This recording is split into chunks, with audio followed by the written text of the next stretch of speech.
दिनों से ऐसी तस्वीरें आम हो गई हैं। भूखे प्यासे मजदूर निरंतर आगे बढ़ रहे हैं, इसी आस में कि एक दिन अपने गांव, अपने घर जरूर पहुंचेंगे। 12 मजदूर मिले हैं, ये लोग आ रहे हैं।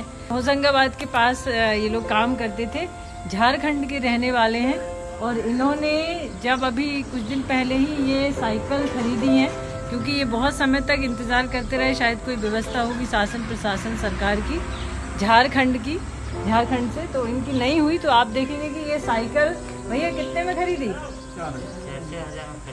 6,000 में 2-2.5 हज़ार की साइकिलें ये लोग अपना जो भी जमा पूंजी थी उससे खरीद के अभी ये लोग साइकिल से निकल पड़े हैं। आपके साथ में कितनी महिलाएं हैं? 3 महिलाएं हैं और ये सब हैं, और ये लोग लगभग चले जा रहे हैं। अभी ये नरसिंहपुर होशंगाबाद की चेक पोस्ट पे रुके हुए हैं ताकि इनकी कोई व्यवस्था हो जाए बस से, लेकिन अभी तक सुबह से बैठे हुए हैं, कोई व्यवस्था अभी तक नहीं हुई है। इस भीषण गर्मी में भूखे प्यासे रहते हुए मीलों का सफर तय करना आसान नहीं है।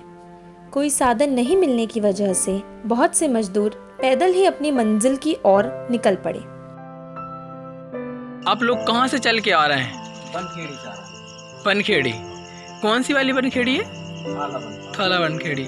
तो कितने दिन हो गए आप लोगों को पैदल चलते हुए ऐसे? 4 दिन हो गए।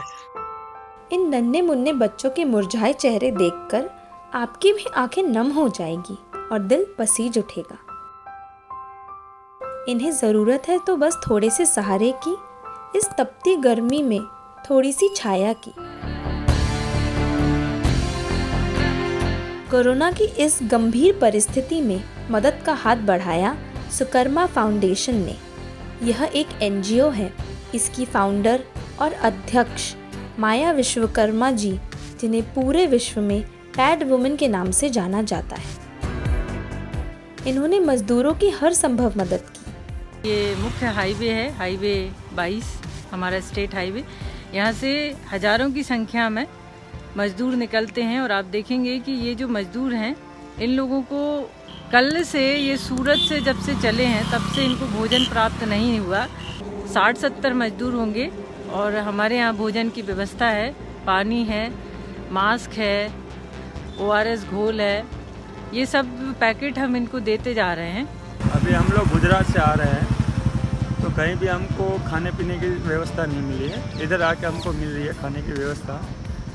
और जो हमारे साथ लेबर है मुंद्रा कच्छ से, उनको पहले से डरा के भेजा हुआ है। उनको ऐसे बताया गया है कि आपको रास्ते में किसी से कुछ भी खाने का नहीं है, वायरस का प्रॉब्लम के हिसाब से। कई मील पैदल चलने की वजह से इन मजदूरों की चप्पलें घिस गई और पैरों में छाले पड़ गए। ऐसे ही कई मजदूरों को चप्पलें दी गई।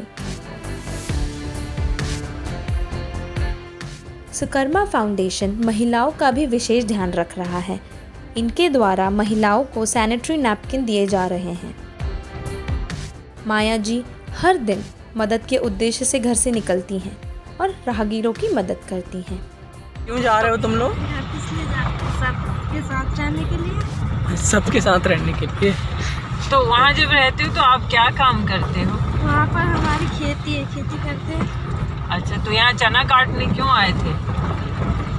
हर साल आते हैं, तो इस साल भी अच्छा आ गए। अच्छा। कितने दिन से चल रहे हो पैदल? कल ही निकले थे। तो वहाँ तक पहुँचने में तो तुमको 4-5 दिन लग जाएंगे। नाम क्या भैया आपका?